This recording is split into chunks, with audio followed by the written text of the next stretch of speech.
E aí, pessoal, tudo bem? Sejam muito bem-vindos a mais um episódio de Desobediência Produtiva.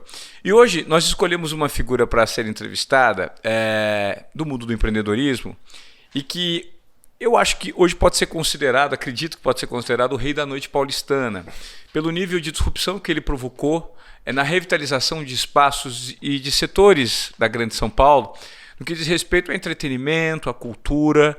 Ele teve uma jornada empreendedora no começo, que imagino que veio com um DNA corporativo, né? Porque até 2005, 2004 ali era do mundo corporativo.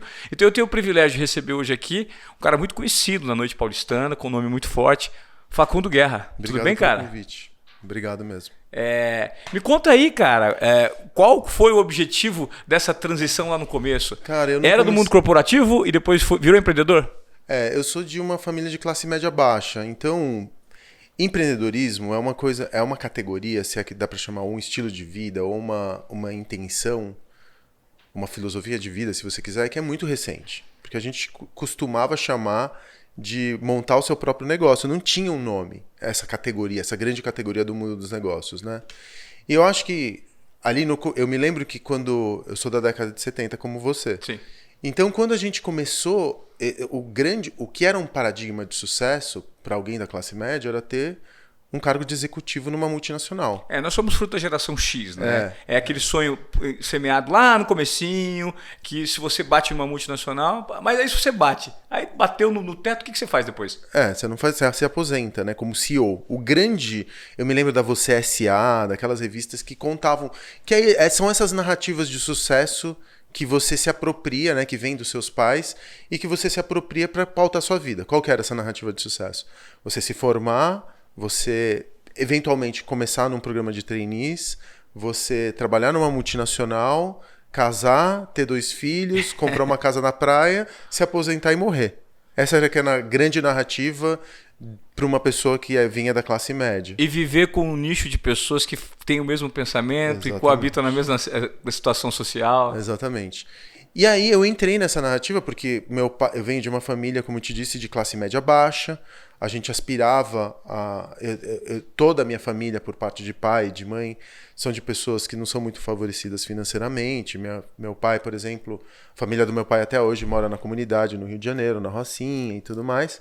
Então a gente vem de uma situação de austeridade. Como eu queria mais, aí você ouve também, na classe média você ouve muito isso. Se você quiser mais, você vai ter que estudar. Porque só o estudo é que vai te levar para um outro lugar. Estudei pra cacete. Então eu fiz engenharia, depois eu fiz jornalismo, depois eu fiz mestrado e doutorado em ciência política. E me esforcei muito. Meu primeiro trampo foi com 13 anos. Né? Então eu falei, vai ser por meio do esforço intelectual que eu vou conseguir escapar da situação de austeridade que eu me encontrava. Tipo, quem é da classe média baixa sabe. Estratégia para fazer a feira. Minha mãe não me dava grana para cortar o cabelo, porque teve uma época que ela tinha o sonho de comprar um apartamento, então ela foi comprar um apartamento na Praia Grande. A gente vivia assim, num regime máximo de austeridade. Não tinha presente de Natal, iogurte era raro na mesa. Mas é exatamente. Proteína era só de frango. Eu também, cara. Eu lembro que uma bandeja um pacote de bolacha, né? Era uma por mês. E olhe lá. Hoje Yakult pra mim tem sabor de sucesso. Enche minha geladeira de Yakult. Então não era uma coisa de austeridade mesmo. Então eu entro nessa narrativa e vou começar. Trabalho em grandes multinacionais, trabalhei na American Online, trabalhei na American Express, trabalhei na Tetra Pak, me formei em engenharia, sempre estudei com bolsa, consegui bolsa a minha vida inteira. E aí em 2000 quando a American Online começa a colapsar, estoura a bolha da internet ali no começo dos anos 2000, eu me vejo desempregado. E eu tinha tido uma ascensão muito rápida dentro do mundo corporativo, porque eu tinha passado por programas de trainee. Eu tinha rapidamente sido acelerado e já tinha morado fora. Fui morar nos Estados Unidos, fui morar na Suécia um tempo. Que legal. Então eu já, com 20 e poucos anos, eu estava com uma carreira muito robusta para um moleque assim, dentro do mundo corporativo. Aí quando eu fui demitido, eu tinha quase 29 anos. A American Online estava desmontando, estava acabando com a sua operação. Eu nunca tinha escrito um currículo na vida. Porque eu tinha ido de headhunter, de estudante para estagiário, para trainee, para Headhunter, saltando por Headhunter de empresa para empresa. Eu nunca tinha falado, olha, alguém me contrata. E aí eu fiquei, sei lá, completamente perdido, porque em São Paulo também é foda. Se você não trabalha... Hoje em dia todo mundo fala, não, porque eu tô com um projeto, não, porque eu tô empreendendo. Mas não tinha essa categoria. Antes você tinha empregado ou desempregado. É isso. E desempregado você tava tóxico. Você chegava numa roda aqui em São Paulo, não te perguntam qual que é o teu nome, perguntam o que você faz. Exato. E aí você chegava numa roda social e te perguntava, e aí, o que você faz? Então, tô entre trampos, ainda tô procurando uma oportunidade, papapá. Já tem a chancela de Loser, fracassado. É. Então era foda, porque é uma cidade muito orientada pelo trampo, né? E pela construção da tua carreira e o cacete. Então, eu nunca tinha procurado emprego, não sabia bem como fazer isso. Tinha uma grana guardada, porque eu ganhava muito bem naquela época. Trabalhava com .com, então, numa multinacional norte-americana, maior grupo de mídia do mundo, que era a All Time Warner. Não tinha muita grana. E, pô, Aí eu fiquei um mês desempregado, eu falei, não, tudo bem, vou tomar um tempo pra mim, que eu tô trabalhando também desde os 13, vou tomar um tempo, um sabático de 3 meses, não vai me fazer mal. Só que eu tinha um salário muito inflado. Ganhava muito mais do que eu merecia. E era uma época que o jornalismo contratava peso de ouro, então os melhores jornalistas trabalhavam em empresas.com.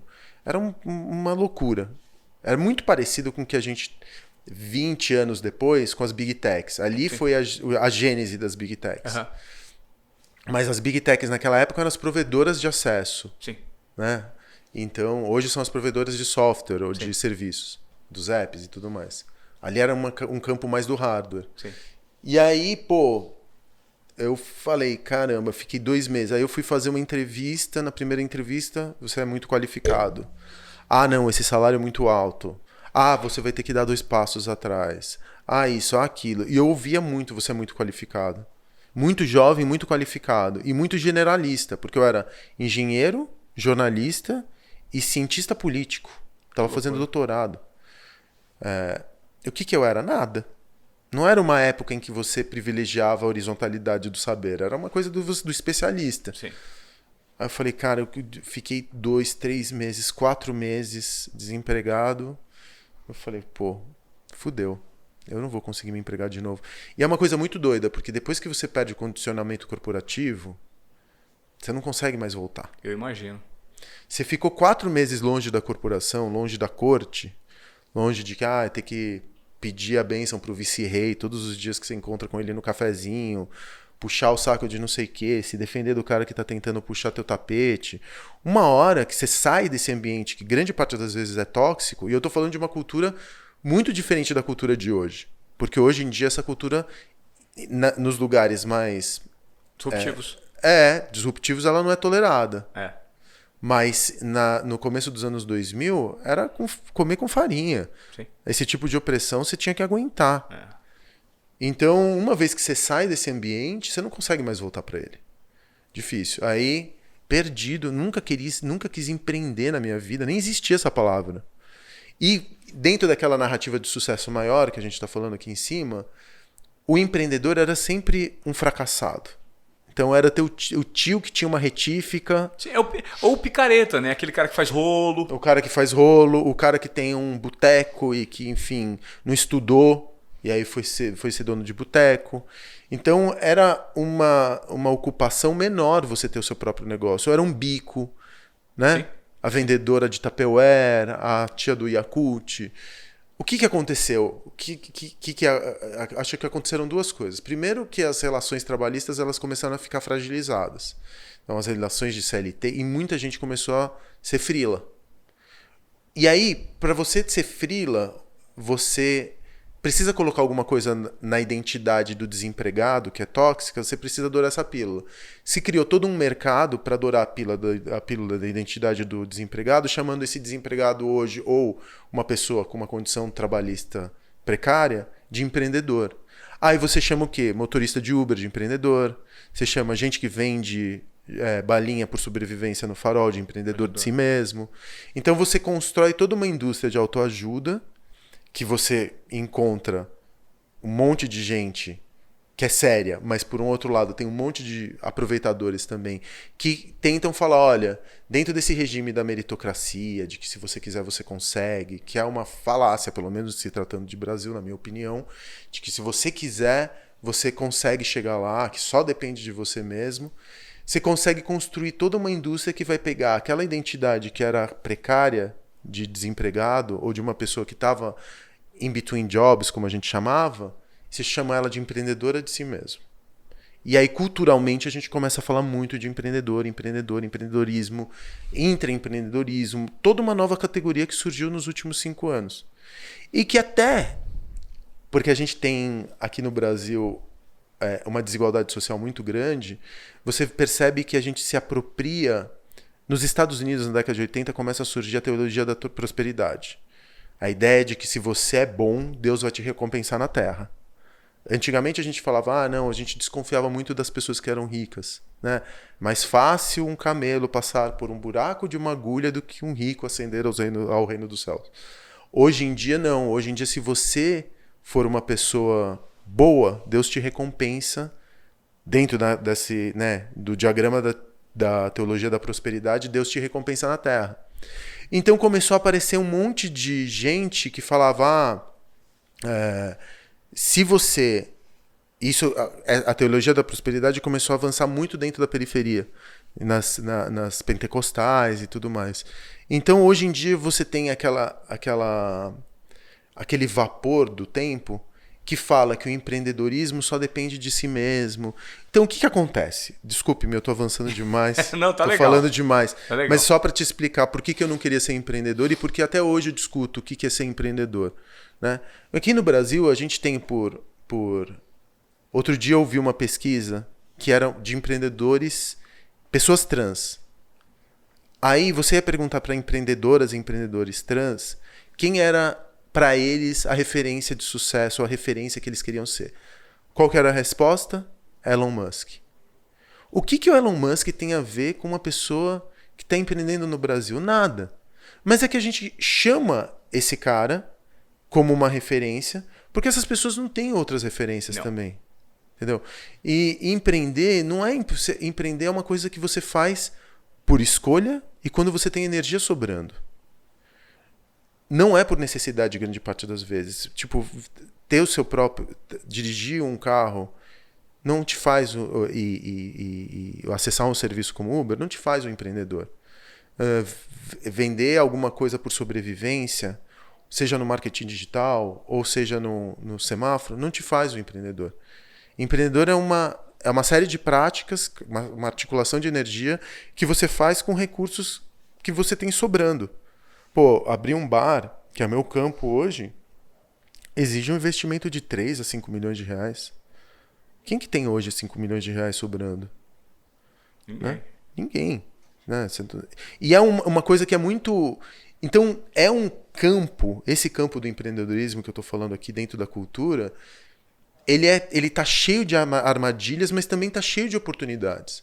Porque a partir do momento que também você fala assim, pô, eu tenho energia sobrando, eu me precavi e consegui criar meu plano B, meu plano C. Eu tenho energia sobrando para construir um negócio onde eu vou derramar minha maneira de ver o mundo, onde o produto e o serviço vão ser partes de mim, onde o dinheiro é super importante, mas ele não vai parametrizar todas as decisões que eu vou tomar a partir desse negócio, que é o que o Lipovetsky chama de pós-capitalismo, ou capitalismo estético. Cara, é a melhor coisa que acontece na tua vida.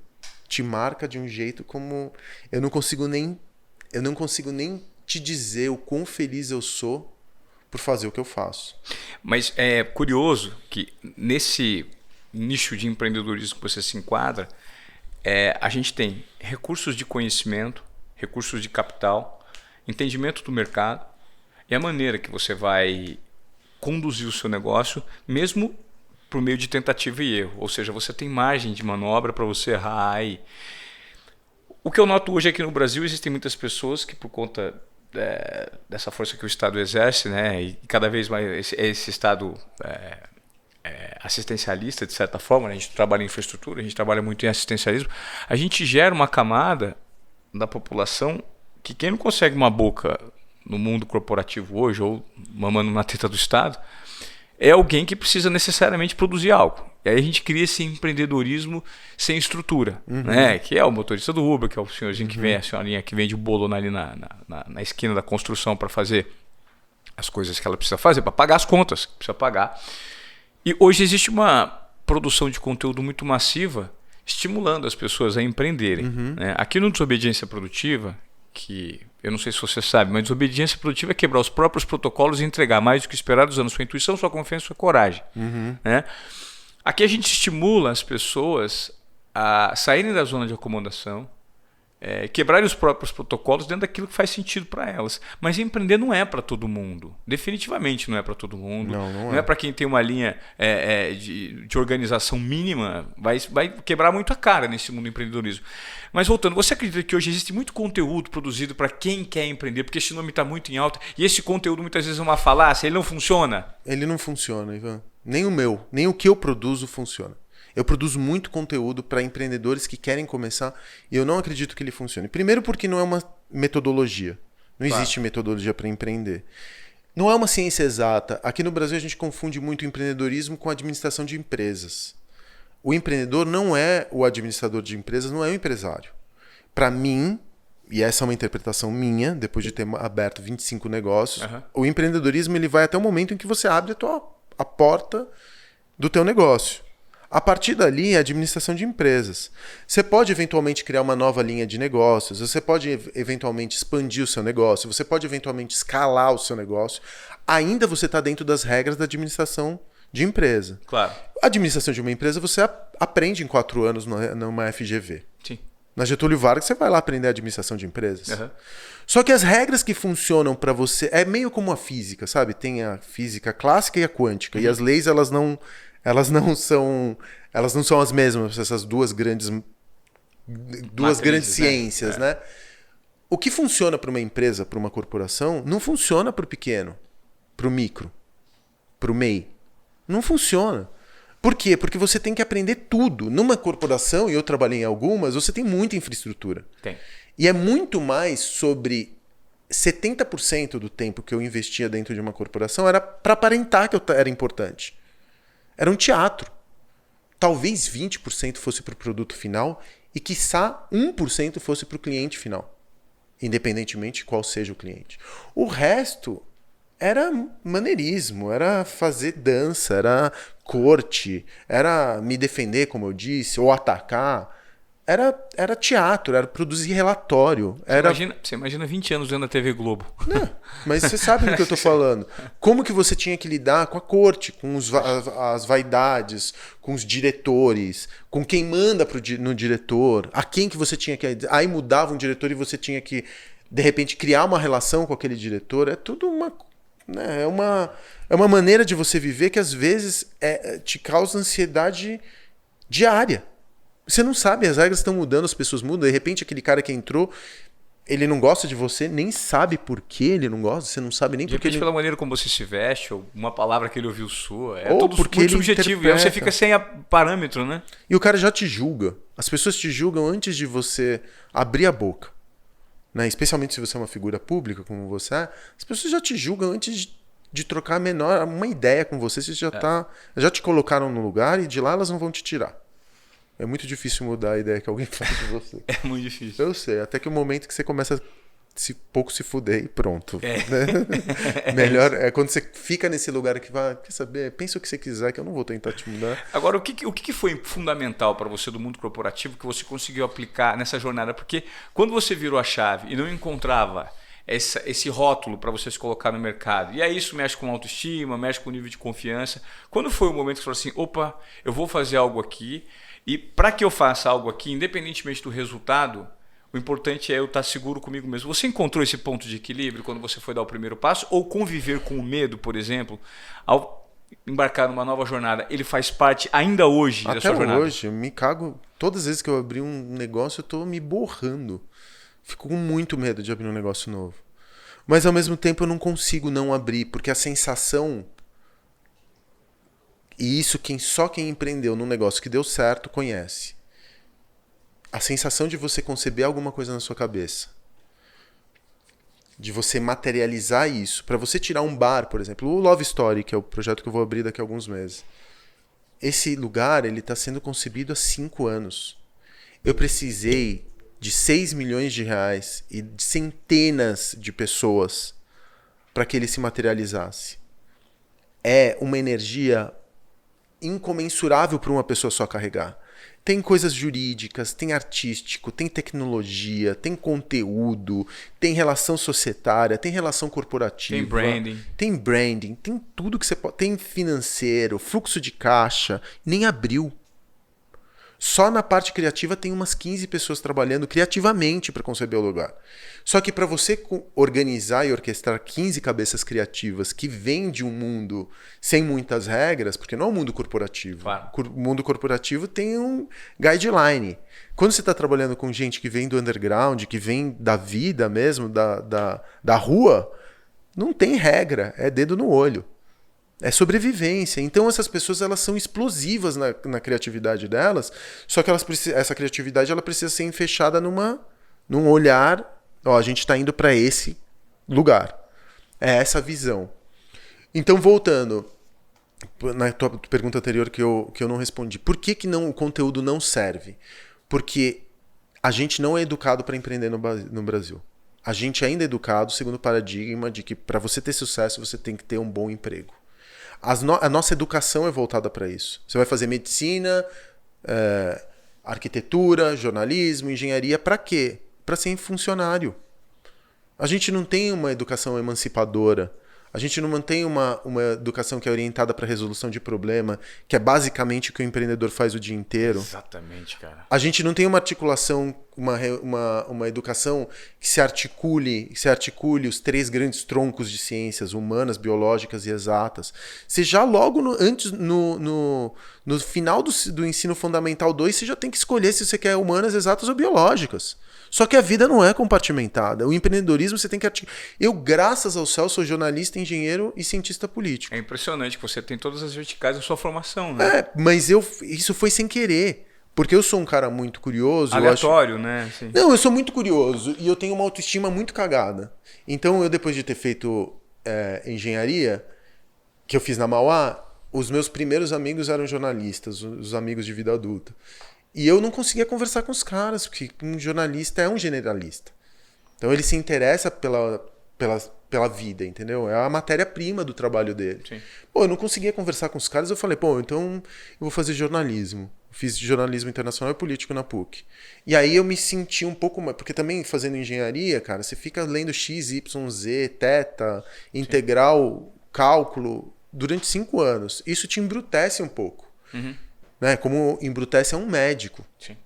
Então, eu fui fazer jornalismo. Aí eu quis fazer ciência política. Isso me deu uma visão de mundo muito mais ampla, sabe? Eu sei onde eu vou buscar as ferramentas que eu preciso na hora de tentar resolver um problema. Perfeito.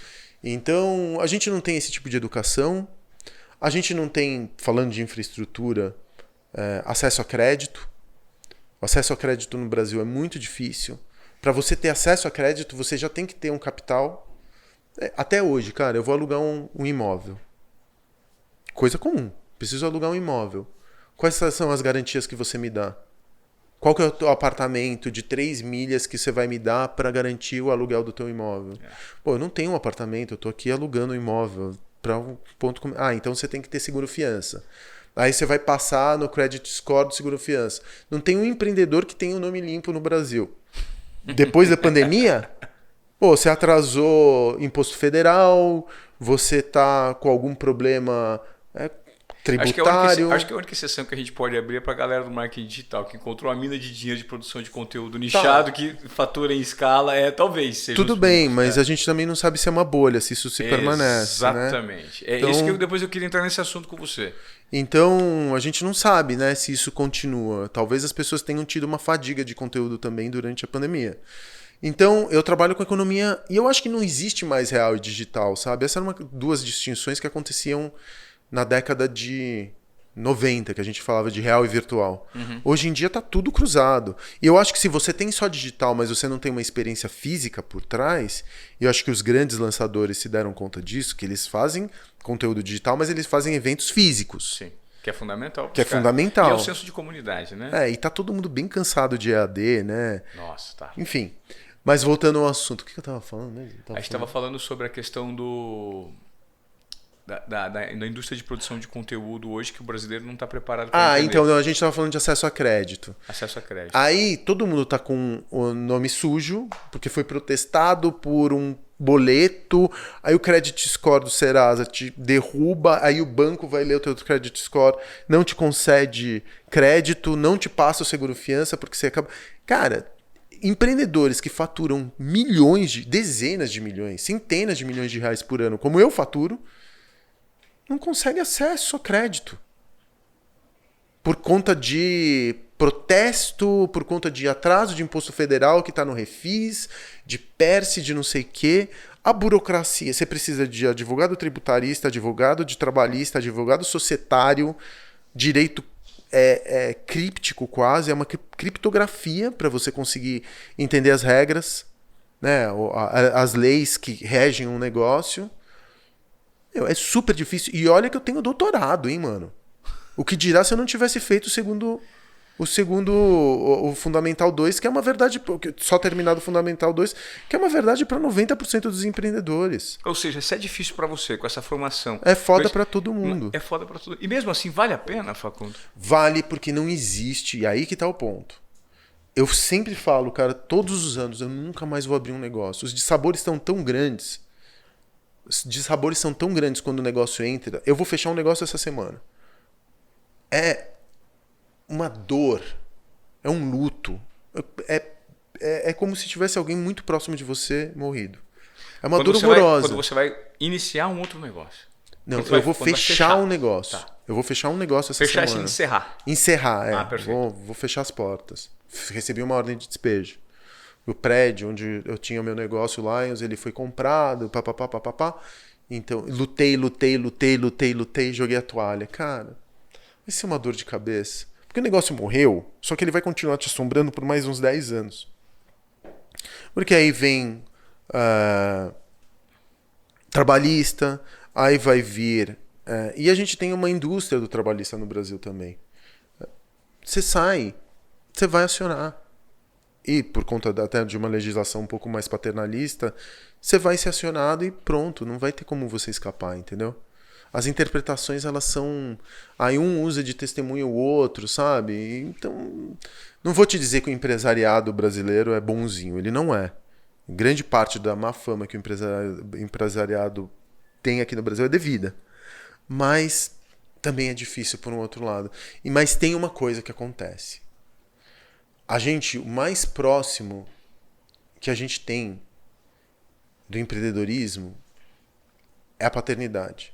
Essa sensação de paternidade que você tem é muito lindo quando você abre um negócio que você acredita, que você investiu tua energia e que ele é ocupado por outras pessoas no mundo. Cara, é maravilhoso. Quando eu vejo o que mais fora o dinheiro, né? Porque ninguém vai ficar rico empregado. Sim. Você só vai ficar rico se você for empreender. A não ser que você tenha um grande cargo com bônus numa multinacional. Você não vai ficar rico. Ou seja, advogado. Esse tipo um CEO que ganha 100 contos por mês, né? Vamos dizer que o salário médio no Brasil de um CEO é 120 mil reais. Com bônus, não vai te deixar rico. Porque os 120 mil reais eles vão ser consumidos por um estilo de vida que você também tem que ter para... Exato. Quando você é CEO de uma empresa. É isso. Então você vai ganhar 120, mas você vai gastar 80 por mês. Isso se não gastar os 120, né? Se não gastar os 120. E aí de você se você perder o cargo.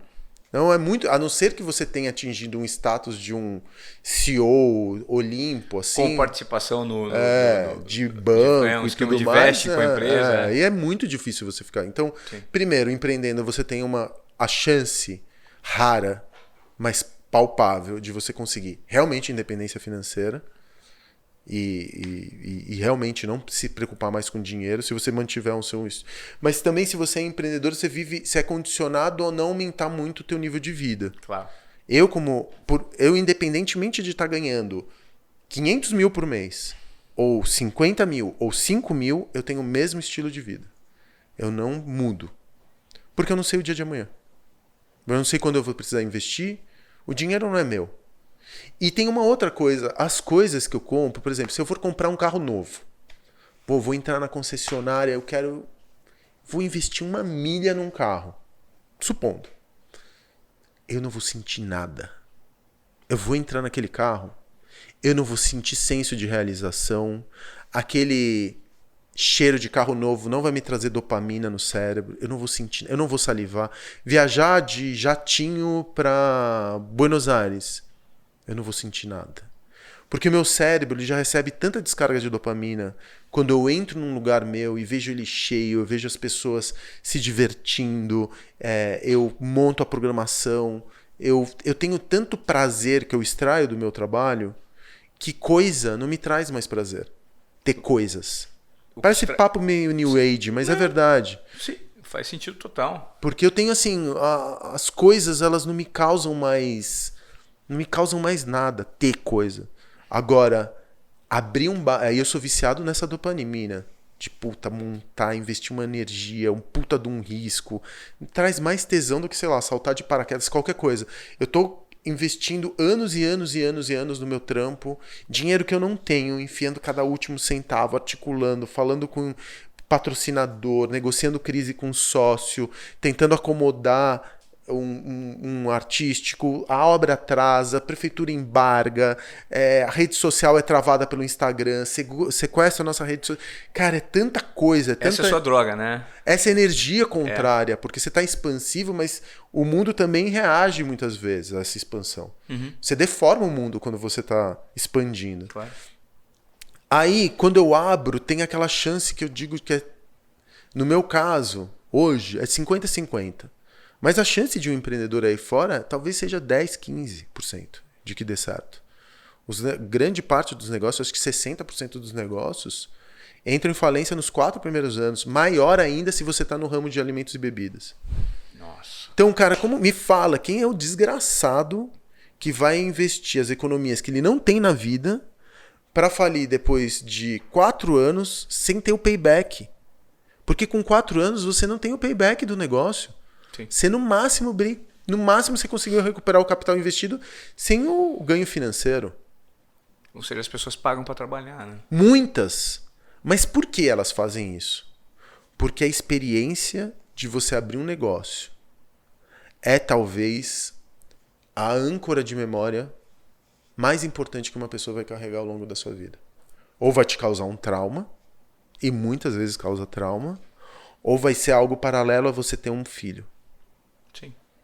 Se deu certo, é uma experiência de vida como você ser pai, mãe. A gente estava falando sobre essa relação próxima com o medo, né? A partir do momento que você passa a não ter certeza e ter garantias, e você está completamente fora da sua zona de acomodação, para você ter resultados diferentes, você precisa ter apostas diferentes também e necessariamente precisa existir a tomada de risco, certo? Essa tomada de risco ela propõe medo. E muitas pessoas não conseguem lidar com isso. Como você lida com o medo e a incerteza na sua jornada empreendedora? Mas ela faz parte de tudo que eu faço. Não tenho como não lidar com medo e incerteza. Ou seja, certeza. É muito curioso. Eu sempre explico isso, que as pessoas não é que tem que aprender, não é que as pessoas vão vencer o medo, é aprender a lidar com ele. Ele está sempre presente. Sim. E fazer com que ele esteja aqui, presente do seu lado, e você lide com ele com essa incerteza, ele também te propulsiona a ter resultados diferentes, a lutar contra adversidades que vão aparecer. É o que faz você levantar da cama, né? E assim, o medo. O que é o medo? É quando você não consegue controlar as variáveis que apontam para o futuro, né? Para um resultado. Uhum. Você não tem controle, você não consegue controlar algo que é desconhecido, portanto, isso te gera uma insegurança com relação àquilo que você está fazendo. Eu sou um empreendedor pequeno, tem como eu fazer alguma coisa se não for inovando ou fazendo de maneira diferente? Não tem. Não tem. O grande pode se dar o luxo de ficar no campo da segurança. Sim. Se eu tivesse, sei lá, 100 milhões, você acha que eu ia estar fazendo bar? Você acha que eu ia estar correndo atrás de dor de cabeça? Não, você vai estar com o dinheiro aplicado em algum fundo com uma renda fixa garantida e o resto você está aplicando em outra coisa. Beijo. Eu ia botar meu dinheiro para procriar com dinheiro, para gerar dinheirinho, ia virar burguês. Ia gastar meu dinheiro viajando todos os meses. Eu adorei essa coisa. Eu colocar meu dinheiro para procriar com dinheiro para criar dinheirinho.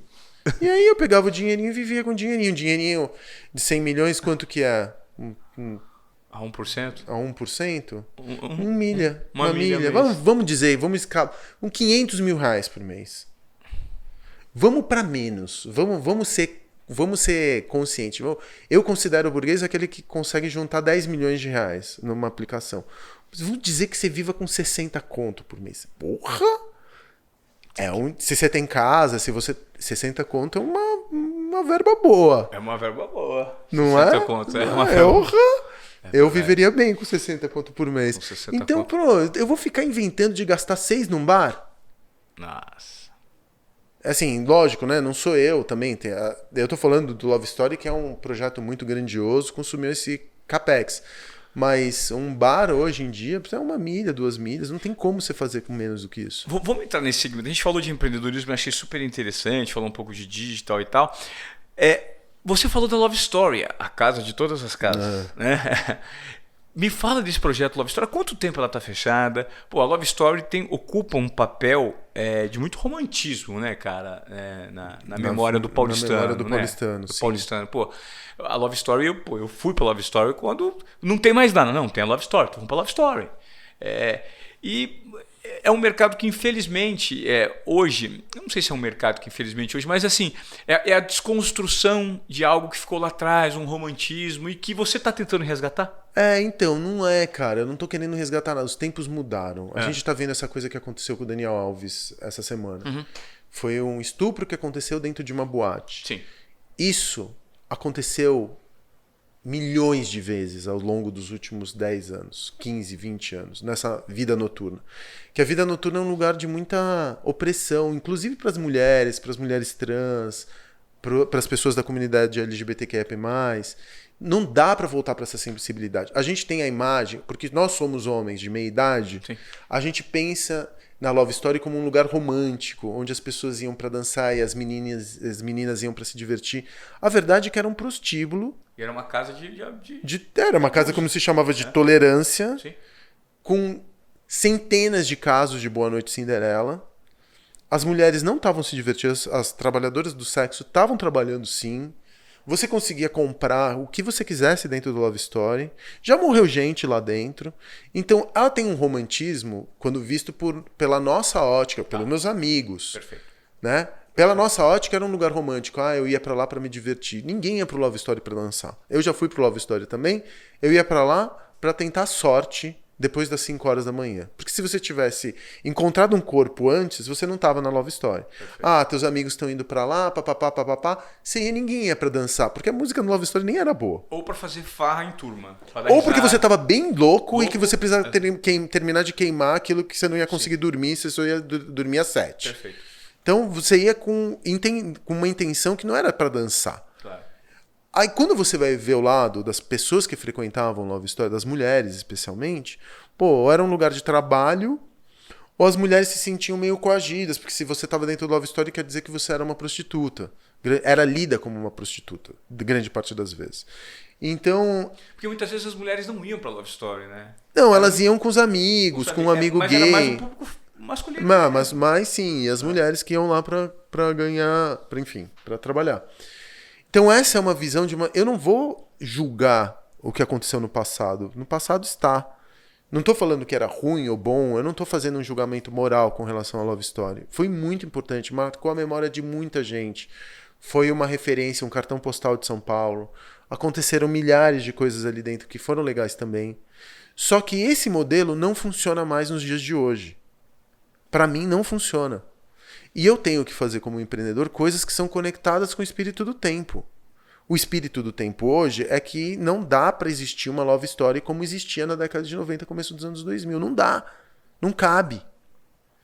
Então, o que cabe hoje? Aí é todo o trabalho que um bom empreendedor tem que fazer. Ler o tempo. A gente está num tempo de corpos diversos, de sexualidades diversas, de gêneros fluidos, de que um corpo ele pode, a mulher não está ali para satisfazer o desejo do homem, que um corpo ele pode ser exibido sem ser necessariamente objetificado. Aí eu vou me conectando com o passado em que isso aconteceu em algum momento. São Paulo já teve dezenas de cabarés na década de 60 e 70 que foram muito importantes para a comunidade LGBTQIA+. Então, por exemplo, isso aconteceu durante a pandemia, esse deslocamento do prazer para o desejo. Então você vê um monte de influencer falando sobre seus vibradores. A Fê Paz Leme, por exemplo, fez tipo fez um descritivo de para que servia cada um dos seus vibradores, sugadores, vibradores, enfim. Aí você vê dançarinas de polidense que não estão fazendo polidense para deixar um homem excitado, estão fazendo polidense porque é uma atividade física da hora, é uma ginástica. Então você vê empreendedoras vendendo vibradores faturando centenas de milhares de reais por mês. O vibrador é aquela coisa, era tipo um pênis, um pinto de 20 centímetros roxo que você comprava numa sex shop, entrava com vergonha e saía com uma sacolinha preta. Hoje em dia não. Hoje em dia é um objeto de design que as mulheres carregam como colar. Sim. Então tem um deslocamento na cultura que falam que as mulheres, que por exemplo o prazer feminino, que era uma obrigação masculina no paradigma anterior, hoje é uma questão de saúde mental. As minas não precisam de um cara para gozar. Não, para gozarem. A gente é tão incompetente nesse campo, grande parte das vezes, que desistiram. Então, o que a gente... esse deslocamento a mulher está começando a tomar... Está começando não. Graças ao feminismo, está começando a deslocar o prazer pro campo da saúde mental. Porque prazer é importante para a felicidade, é importante para você performar bem, é importante para você ter todas as outras áreas da sua vida equilibradas. Que era uma coisa que nós, homens, sabíamos. Só que isso não era... Se uma mulher falava isso na sociedade, ela era imediatamente cancelada.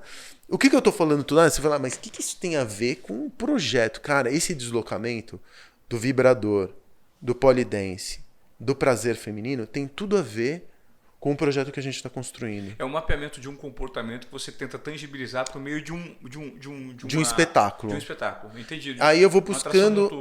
aí eu tô buscando referências que já acontecem na gringa. Os strip clubs, por exemplo, em Los Angeles, em Las Vegas. Em Londres.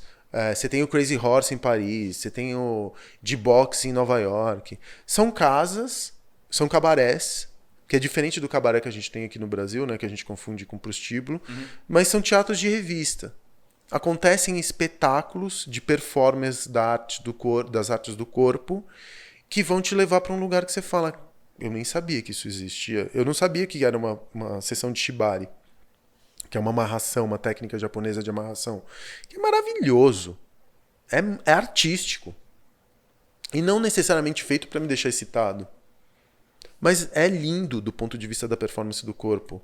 E eu tô falando de polidense. Não é só mulher que faz polidense. Tem homem hétero, cis, que faz polidense. Tem mulheres gordas que fazem polidense. Tem mulheres trans que fazem polidense. Tem homens queer que fazem polidense.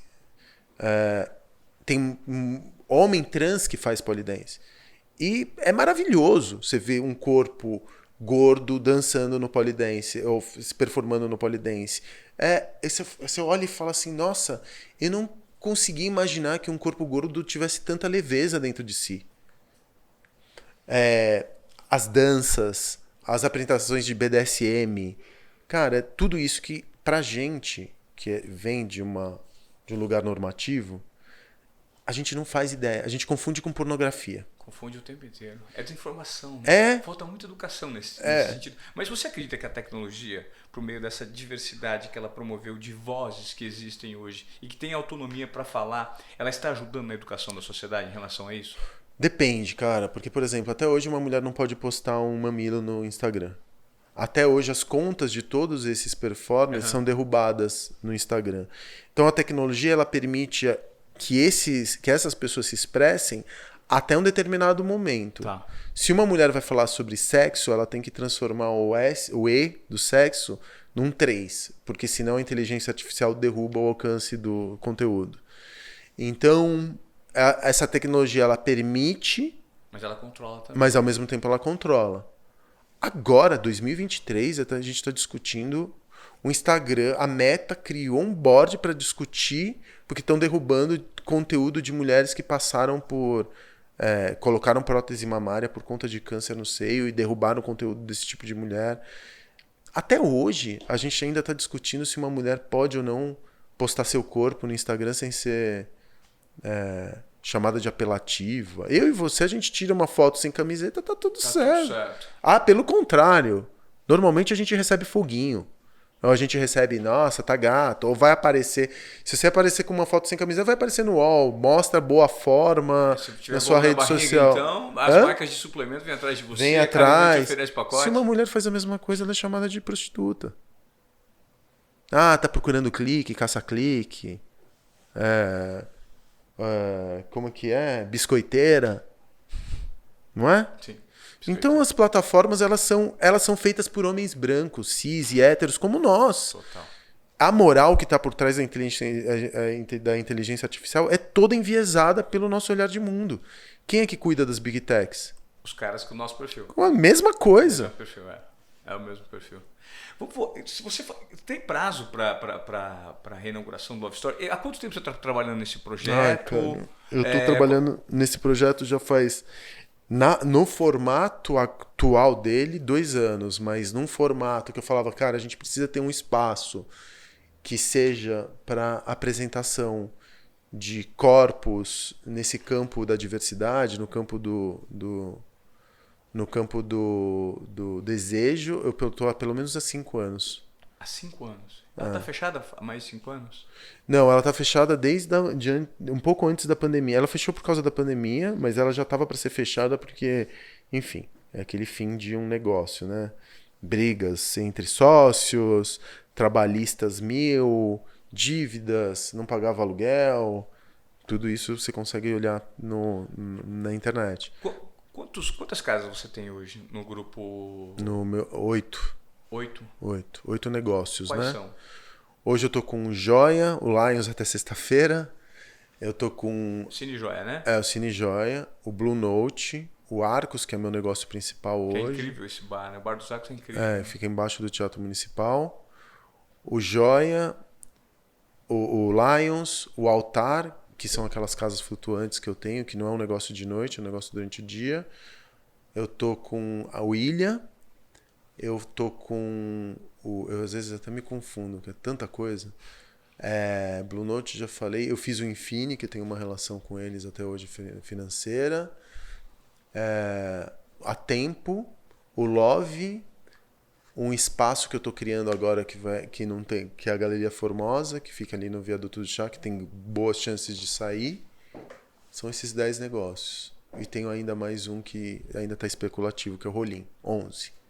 Como é que você encontra tempo e nível de organização adequado para você gerenciar tudo isso? Você trabalha 24 horas por dia? Não, pelo amor de Deus, cara. Eu sou pai. Eu nem posso me dar esse luxo, não. Cara, confiando e delegando e construindo controles para que algum tipo de desvio do padrão eu consiga perceber. Rápido.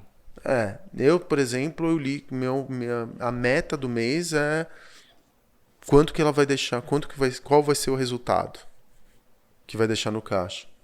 Então eu sei que minha meta é esse número. Se tiver desvio desse número, eu preciso entender por que aconteceu o desvio. Aí eu entro com muito mais assertividade. Uhum. Mas aí eu fico monitorando a rede social, as pessoas, como sabem que eu sou dono dos negócios, se tem alguma coisa me mandam mensagem falando aconteceu isso, isso e isso. Aí eu aciono a equipe. Eu tenho gerências que são excelentes. Os gerentes são... Tento pagar o melhor salário possível. E isso é difícil de encontrar no mercado, né? Profissionais comprometidos e direcionados assim, para resolver problemas. Mas isso você resolve pagando bem, né? Pagando bem você resolve. Resolve. Se você paga bem... Porque é um mercado que é muito informal. Uhum. Trabalhar com alimentos e bebidas e setor de serviço... As pessoas ganham mal, elas não veem isso como uma carreira, entendeu? Agora eu tenho gerentes como o Mancha, o João no Bar dos Arcos, tenho gerentes que são incríveis, né? Executivos, assim, são pessoas incríveis, resolvem problema, vão me procurar a Ana na Tempo, elas só vão me procurar quando sabem que já não conseguiram chegar a uma solução, que aí sim eu sou acionado. Eu sou só acionado em último caso. E ainda sou acionado bastante, porque como são muitos negócios, ainda tenho muita coisa para resolver, entendeu? Facundo, você passou a ser referência agora no que diz respeito a normas e comportamentos e padrões que precisam ser adotados em casas noturnas para que episódios como, por exemplo, o que aconteceu com o Daniel Alves na Espanha, em Barcelona, não se repitam em São Paulo. Como, por exemplo, as suas casas noturnas estão preparadas para lidar com eventuais tipos de problemas relacionados ou similares a esse? Bom, infelizmente aqui no Brasil esses protocolos não são estabelecidos por força de lei, o que aconteceu em Barcelona, né? Existia um protocolo de segurança em caso de estupro, de abuso, e esse protocolo foi acionado, no caso, pelo segurança da casa. Aqui no Brasil não existe, mas a gente, até por uma necessidade de diferenciação de mercado, né? Porque a gente tem que, enfim, sempre pensar como que você está montando o teu projeto. O meu projeto, o Arcos, por exemplo, ele foi pensado para ser um projeto que fosse confortável para as mulheres frequentarem. Como que você faz isso? Né? A chefe de bar, a gerência, todas as pessoas que estão na operação são mulheres ou são pessoas queer. E a partir daí, porque o bar... Explica para o público o que é pessoa queer. A pessoa que não tem um gênero binário muito definido, não tem uma sexualidade que seja normativa. Então, pra gente... Era importante fazer um bar que as mulheres se sentissem confortáveis de frequentar, porque o bar sempre foi um lugar muito opressor para a mulher. Bar, boate, casa de show sempre foram lugares muito opressores para as mulheres. Quem não se lembra de ver uma mulher tendo seu cabelo puxado dentro de uma boate, uma mulher em cima do ombro de um homem levando um tapa na bunda, alguém se aproximando já pegando na mulher quando ela está dentro de um espaço de entretenimento, uma mulher bebendo um drink sendo abordada. E esses lugares sempre foram lugares muito opressores para as mulheres. Então, para montar um lugar que fosse confortável para as mulheres frequentarem, a gente primeiro chamou mulheres para trabalharem na concepção do projeto. Então, a primeira que trabalhou no Arcos foi a Chula e depois a Mia, uma bartender que leva muito essa bandeira do bar livre de assédio para as mulheres. E a gente muito treinamento. O que é muito hoje importante é você falar sobre o que é abuso. O que é abuso? Abuso é tudo que vai além do não de uma mulher. Quando ela falou não, a partir dali é abuso. Então, por exemplo, hoje em dia a gente não... eu quero pagar um drink para uma mulher... eu quero mandar um drink para aquela mesa. Não, a gente não manda. No Bar dos Arcos não existe. Não. Eu quero mandar um bilhete para aquela mesa. Não, a gente não faz isso. Eu quero entrar com uma pessoa no banheiro. Não, impossível. Uma mulher se sentiu incomodada, falou para a segurança, a gente tira o homem imediatamente. Mas eu não fiz isso, me desculpa, mas a gente precisa que você vá embora. A gente não, em nenhum momento a gente duvida da versão da vítima. E a gente age imediatamente tirando o potencial agressor, né? Porque ele não passou pelo julgamento, mas a gente pode sim se dar o direito de aceitar ou não uma pessoa dentro de um espaço nosso.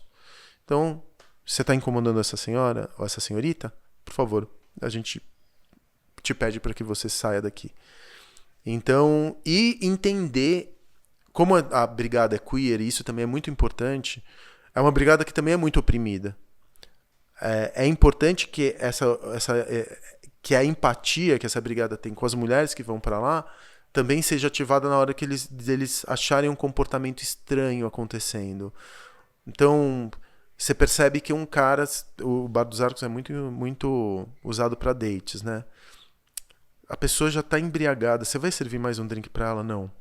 A gente para. A gente tem uma carta de drinks sem álcool grande, que é importante para que aquelas pessoas que não se sentem confortáveis bebendo álcool possam também celebrar sem ficarem alcoolizadas.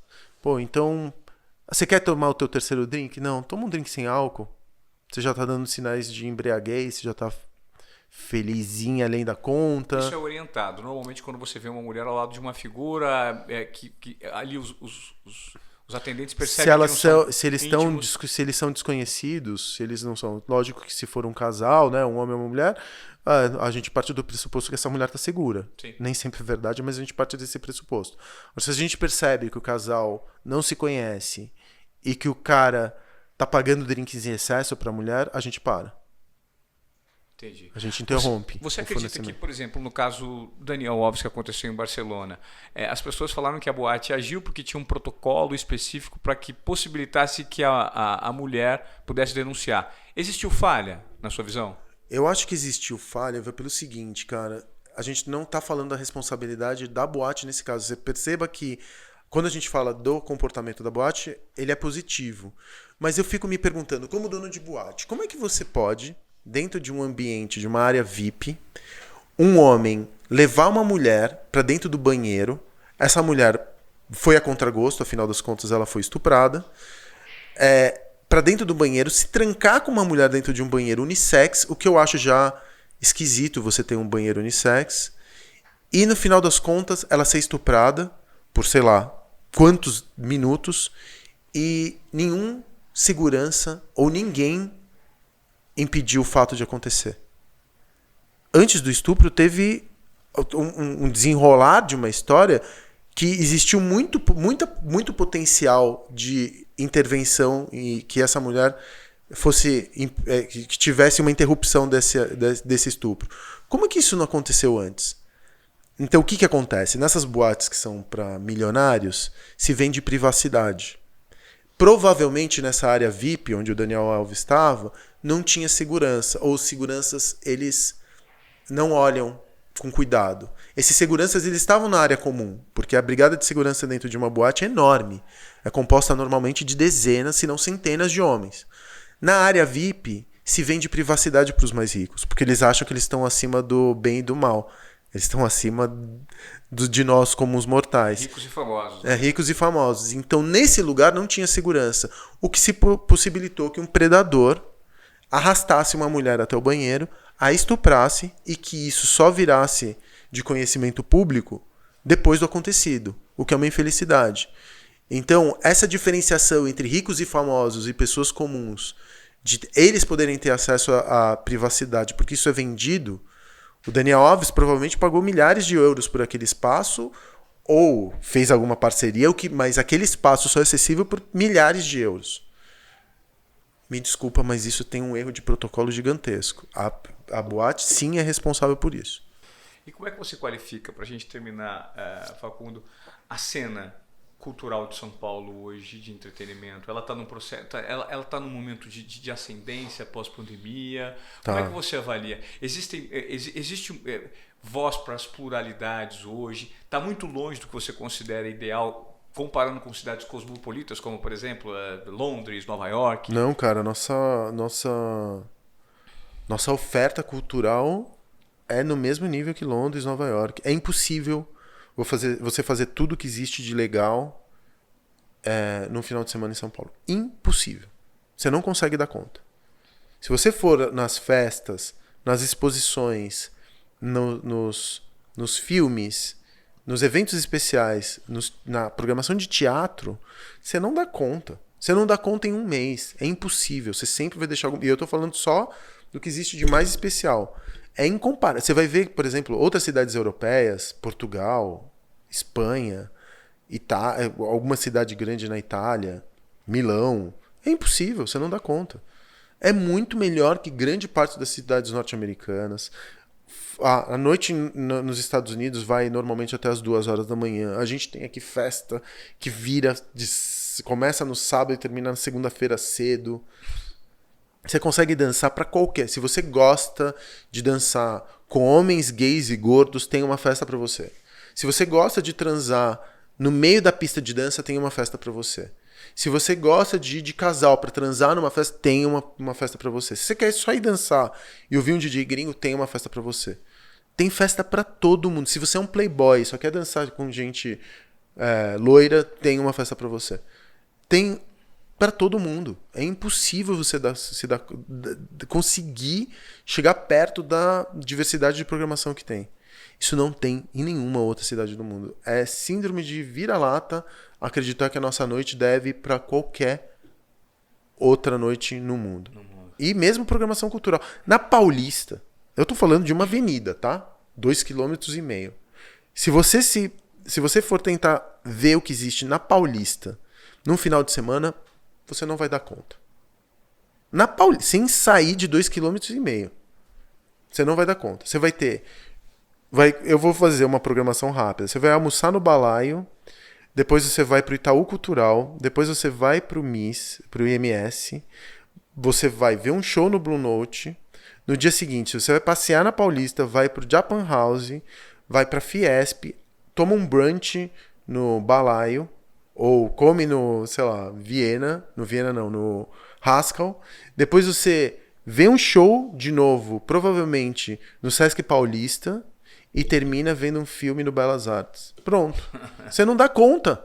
Eu tô falando da nata da programação cultural no mundo em uma avenida de 2,5 km.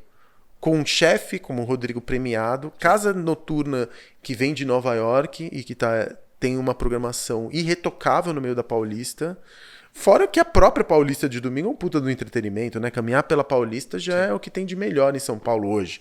Né? Show ao vivo, gente dançando, gente pintando, criança andando de bicicleta, gente correndo. Cara, é impossível de se dar conta. Ainda vai ver o melhor pôr do sol que tem em São Paulo, que é o do Sesc Paulista. Não dá pra dar conta de uma avenida. Com umas exposições incríveis. Eu fiquei uma tarde no MS. Que é um dos espaços mais lindos que a gente tem no mundo. Você não conhece, você precisa ir, cara. Tomar um café no IMS, ver um filme Tava passando, sei lá... esse final de semana... Tava passando Estrada Sem Fim do David Lynch. Maravilhoso. Exposições e eu tô falando, você gosta de foto, você gosta de teatro, se você gosta de música ao vivo, cara, você tem tudo em uma avenida. O que dirá se você levar para as outras regiões da cidade? Nossa, não dá. Ô Facundo, que você é muito plural, né? Eu acho que nós gravamos um podcast aqui do Desobediência Produtiva hoje, que ele falou sobre tantos assuntos, cara. Falou sobre o empreendedorismo, falou sobre a cultura, falou sobre diversidade, falou sobre possibilidades de mundo corporativo, a parte social do Brasil. Como é que você tem escoado o seu conteúdo? Eu sei que como hoje você precisa, do ponto de vista gerencial, estar muito antenado em todos os seus negócios, porque você lida com negócios físicos. Hoje, como você se posiciona para que esse conteúdo, esse conhecimento que você adquiriu durante a sua jornada, ele seja escoado e você fomente uma comunidade especificamente para ser cada vez mais assim, consumidora disso que você prega, disso que você fala, do que você faz, né? Cara, eu vou te dizer, eu não consigo. Eu tive que escolher em algum momento. Ou eu produzo conteúdo, ou eu cuido do que eu tenho. E durante a pandemia eu produzi muito conteúdo. Fiz muita live, distribuí muito conteúdo por Instagram, distribuía o que eu podia pelo YouTube, mantenho um podcast, mas... O seu podcast hoje, ele tá na Pod semanal, 360? É semanal, no Spotify. Divan de CNPJ. E é o que eu tenho pra dar, entendeu? Porque eu também...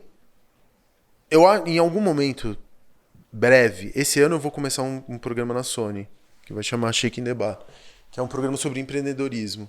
Shake in the Bar. Shake in the Bar. Que é um programa sobre empreendedorismo. É um reality show sobre empreendedorismo. A gente vai começar a gravar agora, que vai intercalar com o Shark Tank, né? Que eu também participei da 6ª temporada do Shark Tank. A gente vai intercalar com o Shark Tank. Você vai continuar no Shark Tank? Não, eu fui convidado por uma temporada, mas agora, depois da minha participação, eu consegui emplacar um projeto junto com a Save the Queen para produzir um programa sobre empreendedorismo dentro da Sony. Legal. Muito legal, a gente assinou o contrato, daqui a pouco a gente vai começar a gravar. Então, eu tô cada vez mais pressionado, eu escrevi um livro, já tô terminando o meu segundo, mas eu tô assim, cada vez mais pressionado a ser produtor de conteúdo, só que minha vida ali pregressa dos meus negócios não me dá muito lastro para fazer isso, né? Porque com 10 negócios, vou te dizer que não tenho muito tempo para ficar produzindo conteúdo. E pai, né? Sim. Pai mesmo. Então não tenho muito tempo. Eu queria cada vez mais ser produtor de conteúdo. Dar aula, porque eu estudei para dar aula. Eu tenho experiência sobre empreendedorismo para poder ajudar outros empreendedores. Mas infelizmente não é a fase da minha vida ainda. Eu acho que daqui a uns 2 anos eu vou conseguir fazer isso. Tá, pra gente terminar de uma forma mais objetiva, para você que acompanhou até agora o Desobediência Produtiva, antes de mais nada eu peço que se você veio até aqui, que você compartilhe esse conteúdo, né? Para gerar algum tipo de transformação. em quem precisa ouvir essa fala que foi dada hoje pelo Facundo, esse tanto de provocação, essas dificuldades encontradas na jornada como empreendedor, esse convívio com o medo, faz muito parte de tudo que a gente bate aqui na tecla no Desobediência Produtiva, porque o objetivo, mais uma vez, desse podcast é contribuir com a sua formação, te dar de repente um insight sobre o que você precisa ouvir, sobre dificuldades que você tem, e se espelha nos entrevistados que a gente traz. Esse é o nosso objetivo. Para terminar, Facundo, qual que seria, assim, de uma maneira bem curta, o insight que você dá, a provocação que você dá para o cara que está querendo empreender hoje, que tem uma paixão muito grande naquilo que já identificou, mas está com uma certa dificuldade, está bem inseguro, usando a sua experiência? A gente confunde empreender, eu estava falando isso para você agora há pouco, com ter o seu negócio. Eu acho que empreender acontece em qualquer momento que você quer. Pode ser um hobby. As pessoas não se planejam para nada nessa vida, Ivan. Você vai comprar um apartamento, você vai fazer qualquer coisa, as pessoas não se planejam. Por que a coisa não dá? Por que os negócios não dão certo? Porque eles não têm um planejamento. A pessoa não sabe o que ela vai fazer. Então, quer empreender? Isso quer dizer que você precisa de pelo menos uns 2 ou 3 anos até você conseguir efetivamente ser um empreendedor. Estuda, ouve estudo de caso, vai ouvir podcasts como o seu, como o meu, leia se você puder e começa a montar seu negócio. Mas para esse seu negócio existir, ele precisa primeiro existir no teu computador, nos 3Ds, num business plan dentro do Excel, num descritivo do que você vai fazer. Com o mínimo de organização de gestão, né? Um planejamento estratégico. Coisas que são muito básicas, porque quando você decide que o empreendimento empreendedor e arquiteto é mais ou menos a diferença entre empreendedor e empresário, é o plano do arquiteto e o engenheiro civil. Você, administrador, é engenheiro civil. Empreendedor é arquiteto. Existe em 3D, existe numa concepção de como vai ser até seu mínimo detalhe.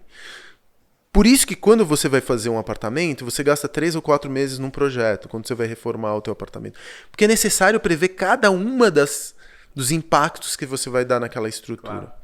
Isso para mim é empreender. E isso independe de você largar o teu emprego para começar um negócio. As pessoas pensam que é uma chave de liga-desliga. Você vira a chave de funcionário para empreendedor. E não, se você não é empreendedor, eu sinto muito, mas você vai ser em algum momento da sua vida. Você vai perder teu emprego, você vai eventualmente não conseguir mais se adaptar ao mercado corporativo. Isso vai acontecer. Antigamente, ser empreendedor era uma opção. Era facultativo. Hoje não é mais. Então, empreender tem que ser um plano B. Mesmo que você esteja ganhando hoje como CEO 100 mil reais numa empresa. Ele precisa ser o seu plano B. O que você vai fazer quando você não tiver mais o teu emprego? Começa a montar agora. Planeja agora. Descobre o que você quer fazer.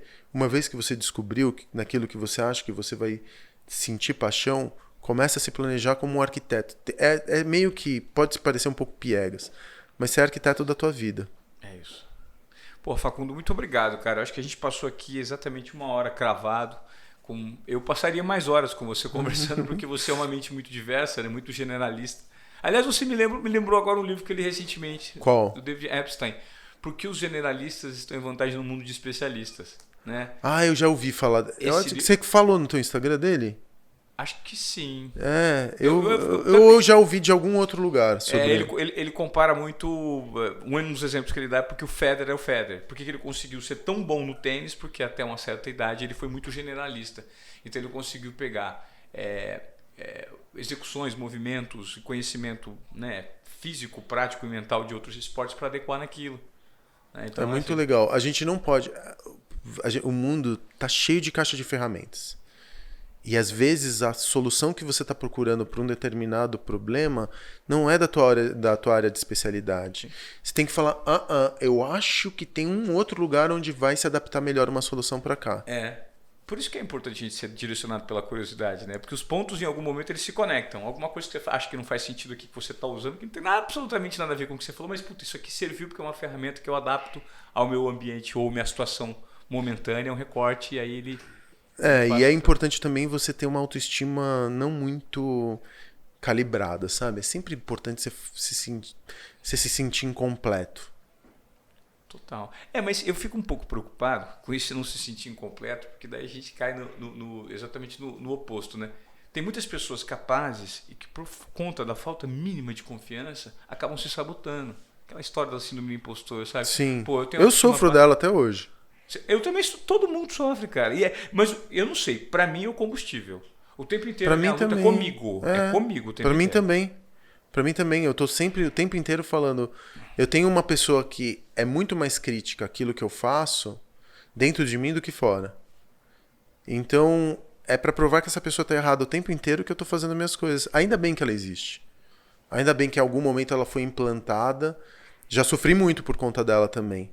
Mas ela me mantém afiado, sabe? Sim, e eu creio que no meu caso ela me mantém afiado para perceber quando eu preciso de melhorias para de fato atingir alguma coisa, mas às vezes também ela, quando eu estou preparado, ela me vem e me derruba, fala assim, cara, não, você não é para mim, mas por que não? E aí eu noto que existem pessoas no mercado bem menos preparadas e muito mais confiantes que estão, né, fazendo uso. Eu falei, cara, por que eu não ocupo esse lugar ou por que eu não dou esse passo? Né? Então assim, ela serve para o bem e para o mal. Então o meu ativo muitas vezes também é o meu. Às vezes você tem que virar e falar foda-se também, porque agora você não Total. consegue me ajudar mais. Aí quando o negócio tá pronto, tá feito, esse pequeno ditador que eu carrego dentro de mim, eu tenho que calar ele, porque ele não me ajuda mais. É saber quando usar também isso, né? Legal. O seu podcast, mais uma vez, só repete pra gente. É Divã de CNPJ. Divã de CNPJ e o seu Instagram. É @Facundo Guerra. E o YouTube? Acho que é Facundo Guerra, Facundo Guerra. Legal. Facundo, obrigado, cara. Imagina, Foi muito generoso muito da tua parte me ouvir aqui. Foi muito legal, obrigado. Eu espero que você tenha curtido e, por favor, veja até aqui, compartilhe esse conteúdo, faça a sua inscrição no nosso canal do YouTube e também compartilhe, porque é assim que a gente vai conseguir amplificar a nossa voz aqui dentro desse comportamento de desobediência produtiva, que a intuição, confiança e coragem estão alinhados para a transformação da sua jornada pessoal e profissional, tá? Obrigado, Facundo. Até a próxima. Valeu. Obrigado, gente.